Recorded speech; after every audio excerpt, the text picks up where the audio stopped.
Bonjour à tous. Donc effectivement, il fallait s'y attendre parce qu'il y a beaucoup de sujets qui sont abordés sur les réseaux concernant les relations amoureuses, hein, les couples, les mariages, etc. Donc moi, ça me fait parfois rebondir parce que... bondir plutôt, hein, déjà. Parce qu'en réalité, je me rends compte que les gens acceptent des choses qui me paraissent, moi, ignobles. Ignobles et idiots. On accepte des choses idiotes et on se fait du mal, énormément de mal. Par bêtise, par ignorance, par indifférence aussi, par manque de respect, par manque aussi de sagesse, mais par aussi des habitudes où on n'a pas appris ce qu'est l'amour, on n'a pas appris à s'aimer. Et en réalité, on montre qu'on peut s'occuper de l'un et de l'autre, certes, mais de s'aimer profondément ne pas avoir peur, en tout cas, de la profondeur aussi de l'amour, hein, parce que en réalité, quand j'entends des personnes qui disent si tu la respectes, si tu lui donnes tout, si tu es gentil avec elle ou si tu es gentil avec lui et que tu lui donnes tout, il va pas aimer, elle ne va pas aimer, il ne va pas te respecter, il va aller voir quelqu'un d'autre qui la respecte ou qui le respecte moins. Et là, moi, ça me fait bondir. Parce que on dit, t'as été trop gentil avec elle. Ça vous choque pas? Ça ne vous choque pas, ce genre de phrase? Tu lui as tout donné et il te respecte pas en retour. Et quand il va trouver une femme qui le respecte moins, il va la suivre comme un toutou. Ça ne vous fait pas percuter quelque chose là? Il n'y a pas un moment donné où on comprend les choses à l'envers? Vous pensez pas qu'on a eu une éducation inversée? De la bonne éducation, de la bonne relation, de l'état d'amour. En réalité, il y a peut-être une crainte d'état d'amour réel, et donc on se satisfait de quelque chose de moins heureux, et on est à la quête de quelque chose de moins heureux, parce qu'en réalité, quand c'est heureux, ça nous met pas si bien que ça, parce qu'on est mal à l'aise en fait avec le sentiment de bonheur, avec le sentiment d'être heureux, avec le sentiment d'être en paix, et qu'au lieu de se satisfaire d'une situation profondément de paix, on se satisfait d'une relation qui est sans cesse agitée, ou alors il y a sans cesse de l'agitation parce qu'il y a des histoires, parce qu'il y a des mélodrames de manière régulière, et qu'on préfère se satisfaire des situations instables. Le fait d'être dans des situations d'instabilité, cela nous satisfait plus, des situations d'instabilité émotionnelle, hein. Cela nous satisfait plus et nous nourrit plus, parce que finalement les grands 8 émotionnels, là, comme ça, les grandes vagues, c'est ce à quoi on a été habitué dès le plus jeune âge. Dès le plus jeune âge. Et que si nous n'avons pas évolué dans un environnement où le calme, où la profondeur d'amour était dans la paix, et où il y avait peu finalement de mélodrame, il y avait peu d'agitation, en réalité notre âme, notre cœur émotionnel ne s'en est pas trouvé habitué à ces mouvements d'agitation constants. Voilà. Donc là, c'est une grande maturité qu'il faut avoir pour se mettre en couple et ne pas accepter l'inacceptable. La personne, elle ne nous respecte pas parce qu'on est, entre guillemets, trop gentille, trop présente, parce qu'on a une vision de l'amour tellement positive, qu'on donne des choses de manière inconditionnelle. Parce que c'est bien beau de dire oui, en amour, il faut être une amie, il faut être une sœur, il faut être une femme, il faut être une mère. Ça, c'est quand on regroupe, d'accord, toutes les capacités féminines d'un amour inconditionnel. La mère, amour inconditionnel. La femme, mariage à la vie à la mort, amour inconditionnel. La sœur, le lien fraternel à la vie à la mort, amour inconditionnel.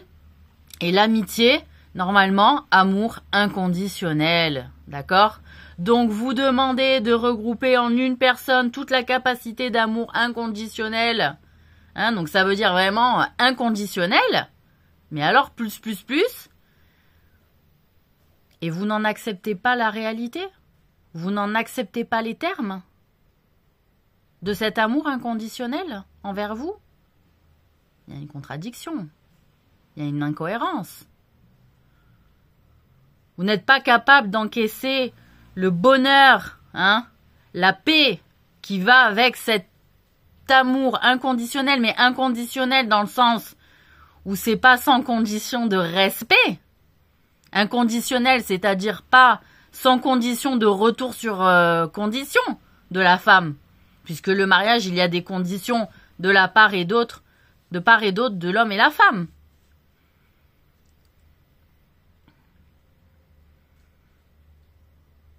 Donc la mère, certes, ça c'est un inconditionnel, mais à condition qu'on ne manque pas de respect à la mère aussi.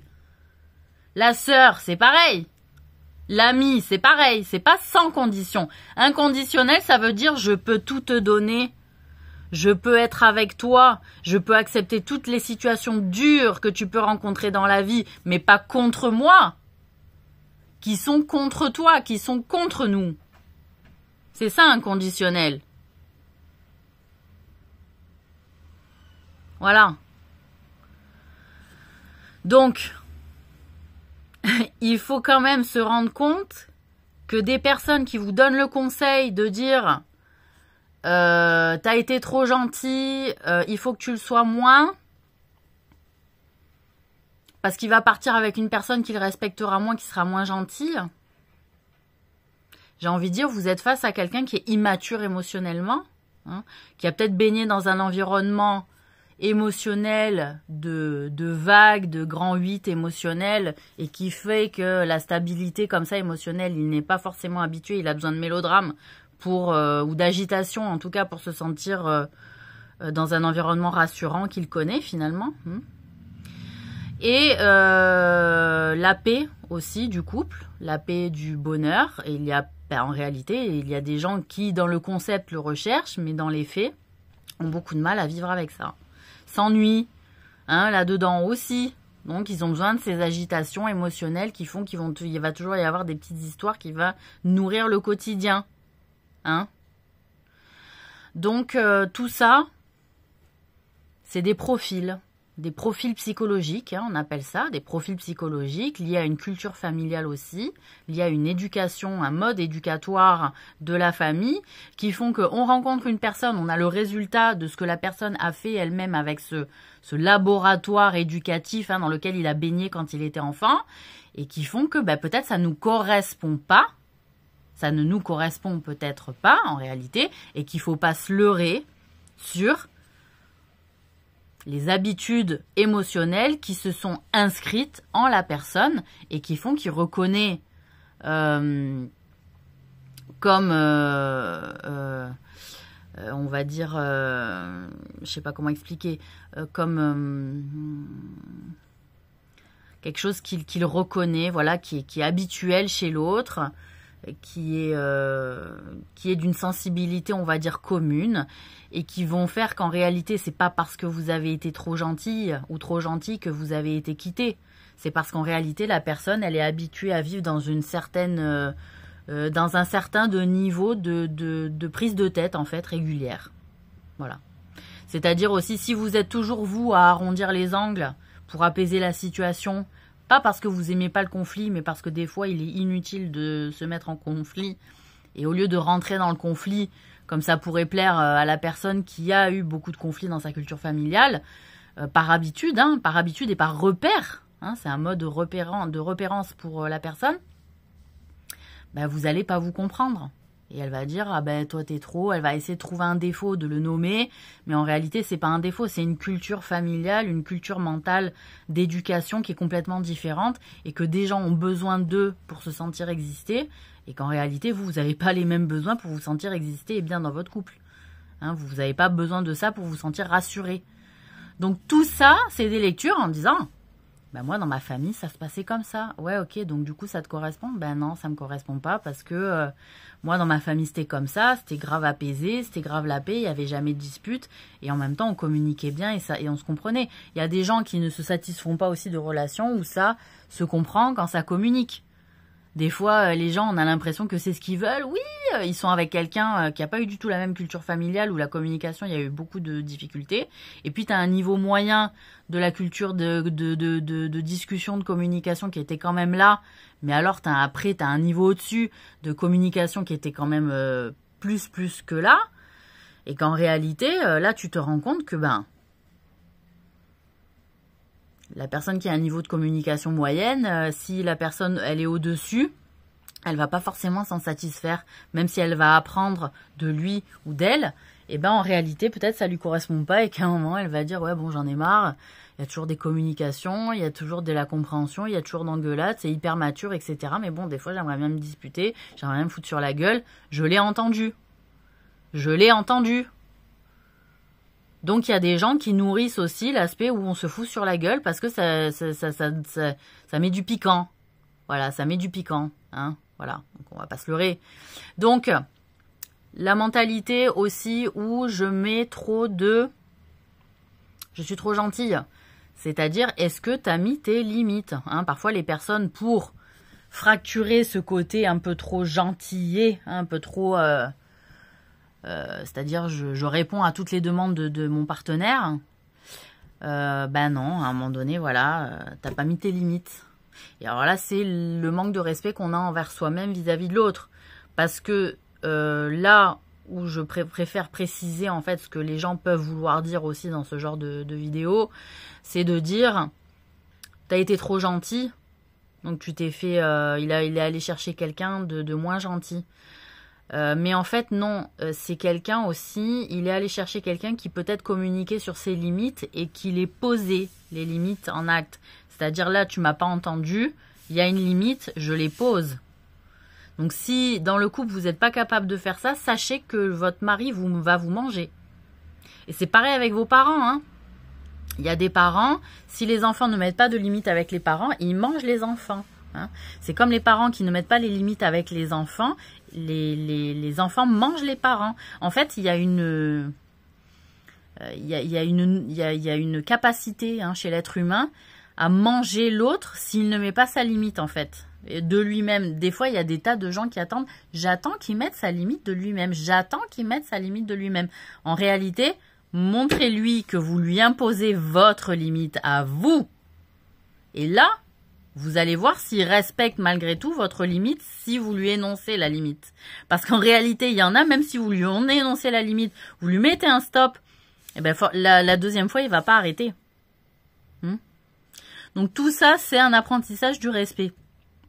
Et que si des personnes ont été trop gentilles, c'est aussi en ce sens qu'elles n'ont pas su poser et déterminer des limites. Alors après, il y a des profils particuliers qui disent non, mais même elle m'avait mis les limites et tout. Mais en fait, j'aime bien les disputes, j'aime bien avec des gens plus de caractère, etc. Voilà. Hein. C'est-à-dire, la vie n'est pas assez compliquée, n'est pas assez difficile. On aime bien se la compliquer, se la complexifier encore plus. Hein, voilà. Après, il y a des profils sociaux qui ont un mode de vibration aussi qui est différent.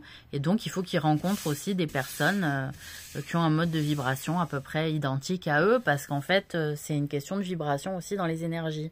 Dans la manière de se positionner dans la vie et de décider qui on veut être en société, etc. Donc, voilà. Hein. C'était un rappel pour dire attention aux réactions comme ça à chaud où on se dit qu'on a été trop gentil, etc. Parce que les personnes, elles aiment être dans l'agitation en réalité et que donc on n'est pas fait du même bois et que donc on vise pas le même type de relation en réalité. On croit tous qu'on vise le même type de relation, non. Même si on s'est séduit, même si on s'est plu, même s'il y a des sentiments, etc. On ne vise peut-être pas le même type de relation. Hein. Voilà, donc il faut aussi en être conscient et ne pas désespérer avec ces phrases un peu incisives là que j'entends sur les réseaux qui disent voilà, t'as été trop bon, t'as été trop con, il s'est cassé. C'est pas aussi simple en réalité. Voilà, ça fait partie d'un schéma aussi familial. Donc voilà. Je vous souhaite une très bonne journée.